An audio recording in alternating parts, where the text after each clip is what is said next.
My life changed completely as a result of John's stroke. We weren't married when he had his stroke. We didn't live together. We'd been engaged less than 3 months. I had a full-time job and I got to the pool every day, either in my lunch break or after work. And I had a bit of a social life. And I had a fiance that treated me like a princess.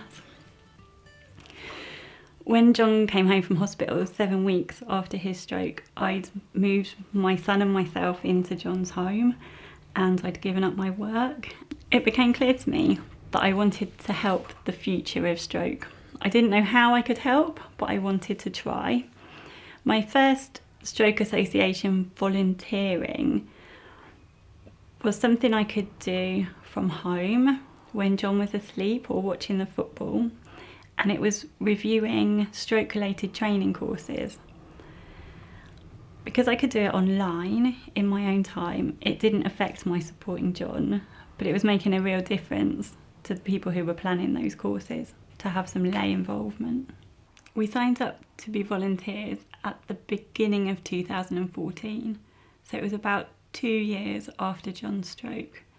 And at that point, we had built something of a life for ourselves and we were ready to help other people and inspire and just try and make things better in the world of stroke. Over dinner at last year's UK Stroke Assembly, I was chatting to a Stroke Association member of staff called Lisa, and she really sparked my passion for awareness raising.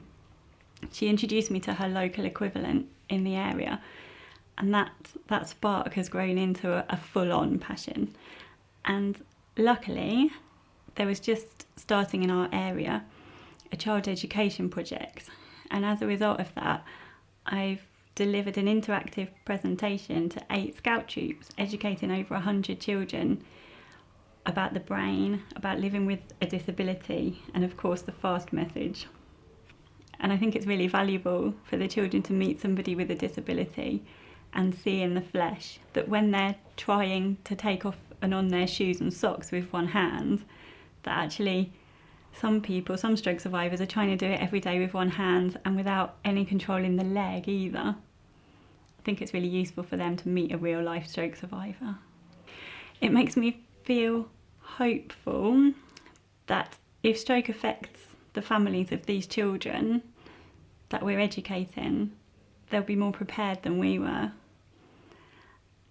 And I hope that they'll learn the FAST message, they'll take it with them their whole lives from learning it in childhood. John and I volunteer at the stroke unit at our local hospital. We offer support to stroke survivors and their families, and hopefully we can give them a bit of optimism on their life after stroke and show them that it is possible and you can have a fulfilling life after your stroke. You just have to find it.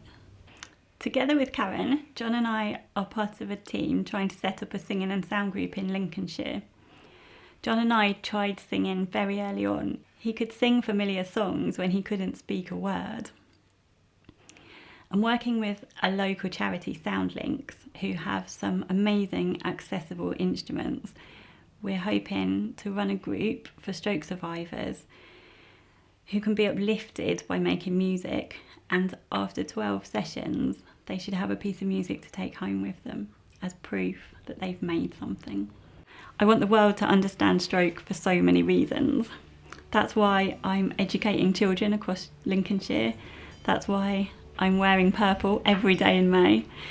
And that's why we're trying to make the whole village purple.